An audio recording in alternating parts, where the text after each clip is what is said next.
안녕하십니까. VOA 모닝뉴스입니다. 첫 소식입니다.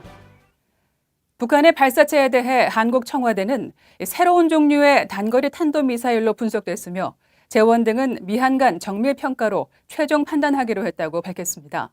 그러면서 이런 북한의 행위는 군사적 긴장 완화 노력에 도움이 되지 않는다면서 강한 우려를 표명했다는 입장을 밝혔습니다. 서울에서 안소영 기자가 보도합니다. 한국 청와대는 정의용 국가안보실장 주재로 NSC 국가안전보장회의 상임위원회를 열어 북한이 25일 쏘아 올린 미사일 2발 가운데 하나는 새로운 종류의 단거리 탄도미사일인 것으로 분석했다고 보도자료를 통해 밝혔습니다. 또 정확한 종류와 재원 등은 향후 미한 간 정밀평가를 통해 최종 판단하기로 했다고 밝혔습니다. 이어 상임위원들이 북한의 이 같은 행위는 한반도에서의 군사적 긴장 완화 노력에 도움이 되지 않는 것으로 강한 우려를 표명했다고 전했습니다.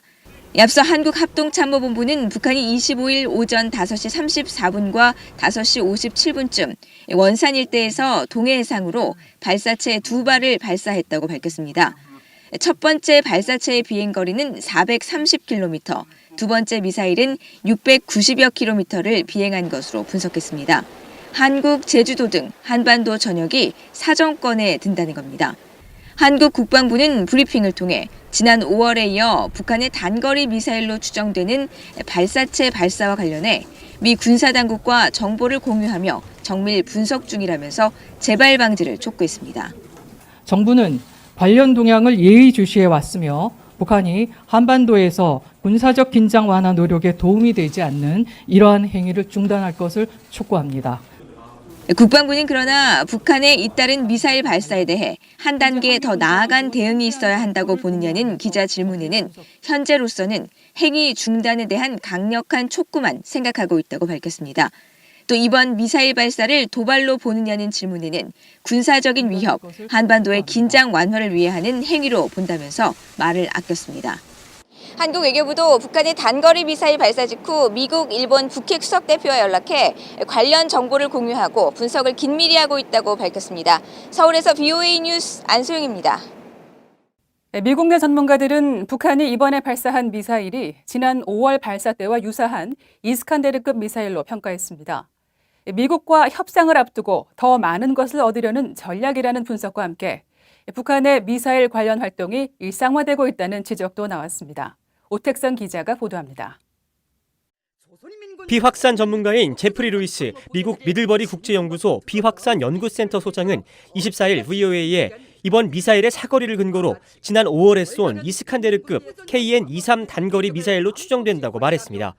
피핀 나랑 MIT 교수도 자신의 트위터에 거의 틀림없이 KN-23이라고 분석하면서 고체 연료 준탄도미사일이라는 견해를 밝혔습니다. 또 큰 도발은 아니지만 고체 연료에 대한 북한의 경험이 증가하고 이것이 대륙간 탄도미사일 ICBM에 등장한다면 우려가 될 것이라고 설명했습니다. 그러면서 이번 발사는 다음 달로 예정된 미한 연합훈련에 대한 시위 성격으로 분석했습니다.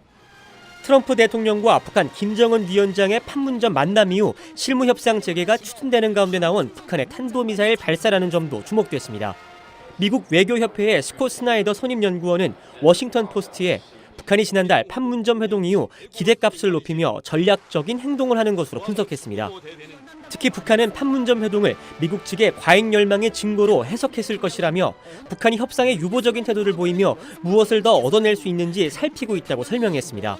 에이브러햄 덴마크 전 동아태 부차관보는 북한이 미국의 심각한 반응을 불어올 만큼 도발적이지 않으면서도 관심을 얻어내려고 수위를 조절했다고 해석했습니다. 그러나 이런 행동은 정상회담과 여러 수사에도 불구하고 북한은 여전히 매우 위험하다는 것을 보여준다고 지적했습니다. 미 과학자연맹의 애덤 마운트 선임연구원은 미 언론에 북한이 핵탄두나 장거리 미사일을 시험하지 않는 한 미국은 다른 행위를 반대하거나 저지하려 하지 않을 것이라는 게 현재의 합의라고 주장했습니다. 이 때문에 북한의 핵과 미사일은 이제 일상적으로 개량되고 전시되며 시험되고 있다고 꼬집었습니다. VOA 뉴스 오택성입니다. 일본의 아베 신조 총리는 북한 단거리 탄도미사일 발사와 관련해 일본 안전보장에 영향을 주는 사태는 없었다고 말했습니다. 아베 총리는 25일 휴양지인 후지카와 구치코마치에서 기자들에게 이같이 말하고 앞으로 미국과 긴밀히 협력해 나갈 것이라고 밝혔다고 교도통신이 보도했습니다. 반면 이와야 다케시 방위상은 이날 기자들에게 북한의 미사일 발사와 관련해 대단히 유감이라며 북한이 발사한 미사일이 탄도미사일이면 유엔 안전보장이사회 결의를 위반한 것이라고 말했습니다. 중국은 한반도 정세 완화를 위해 북한과 미국이 조속히 대화를 재개해야 한다고 밝혔습니다. 화춘잉 중국 외교부 대변인은 25일 정례 브리핑에서 북한의 미사일 발사에 대한 논평 요청에 이같이 말하며 이를 통해 한반도 문제의 정치적 해결 프로세스에 새로운 진전을 추진해야 한다고 촉구했습니다. 또 미국과 북한은 얼마 전 판문점에서 만나고 실무 협상을 재개한다는 공동 인식을 달성했다면서 한반도 문제 관련국들은 반드시 쉽게 얻을 수 없는 대화와 완화 국면을 소중히 여겨야 한다고 강조했습니다. 이런 가운데 앞서 중국은 최근 발표한 국방백서를 통해 한국에 배치된 미국의 고고도 미사일 방어체계 사드가 지역 균형을 파괴하고 있다고 주장했습니다. 미국의 전문가들은 미한 동맹의 균열을 노린 것으로 분석했습니다. 김동현 기자가 보도합니다. 중국 국방부는 신시대 중국 국방이라는 제목으로 24일 발표한 국방백서를 통해 미국이 군사동맹을 강화하고 군사 배치와 간섭의 힘을 늘려 아시아 태평양 지역의 복잡한 요인을 증가시켰다고 주장했습니다. 그러면서 대표적 사례로 한국 내 사드 배치를 거론했습니다. 미국이 한국의 사드 체계를 배치해 지역의 전략적 균형을 엄중하게 파괴했으며 지역 국가의 전략적 안보 이익에 엄중한 손해를 끼쳤다는 겁니다. 중국이 이처럼 사드 문제를 다시 거론한 건 명백히 미한 동맹 분열 의도가 있다고 전문가들은 분석했습니다. 미국의 미사일 방어 체계에 편입한 유럽 나토 국가에 대해 러시아가 문제 삼는 방식을 그대로 답습하면서 미한 동맹의 균열을 시도하고 있다는 겁니다. Russia has been able to use missile defense as a wedge issue between the United States and its allies, and I think China is trying to do the same. 이현 부국장은 또 한국 정부가 사드를 추가 배치하지 않고 미국의 미사일 방어 체계에 편입하지 않겠다고 중국에 약속한 건 미봉책이었다는 점이 드러났다고 말했습니다. 사드는 순전히 방어용임에도 미국의 책임을 전가하면서 한국 내 여론 분열을 시도하려는 중국의 의도가 보인다는 지적도 나왔습니다.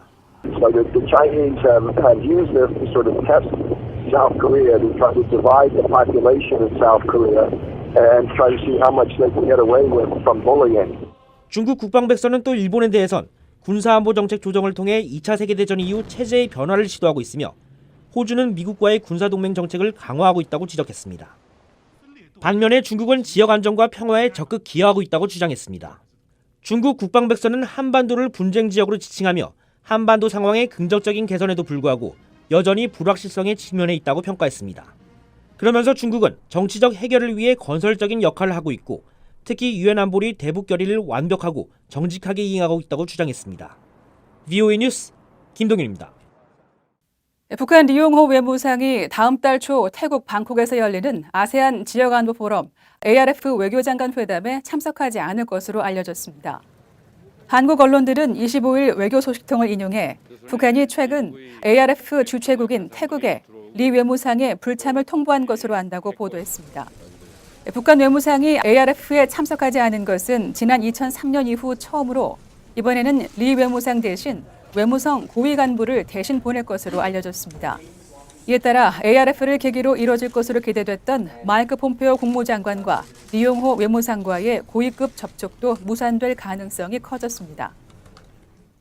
북한이 러시아 어선에 승선했다가 납포돼 9일째 억류 중인 한국인 선원들의 송환 문제와 관련해 여전히 답을 하지 않고 있는 것으로 전해졌습니다. 한국통일부 당국자는 25일 기자들과 만나 이날 오전 개성 남북공동연락사무소 연락대표 접촉에서도 북한 측이 한국인 선원 문제와 관련해 아직 위에서 통보받은 바가 없다는 취지의 반응을 보였다고 밝혔다고 한국 언론들이 보도했습니다. 러시아 어선 샹하이린 8호는 지난 17일 기관 고장으로 표류 중 동해상 북한 측 수역에 들어갔다가 단속에 걸려 북한 원산항에 인도된 것으로 알려졌으며 러시아 국적 선원 15명과 한국 국적 선원 2명 등이 억류된 상태로 북한과 러시아 사이에서는 송환 논의 등이 이루어지고 있는 것으로 알려졌습니다.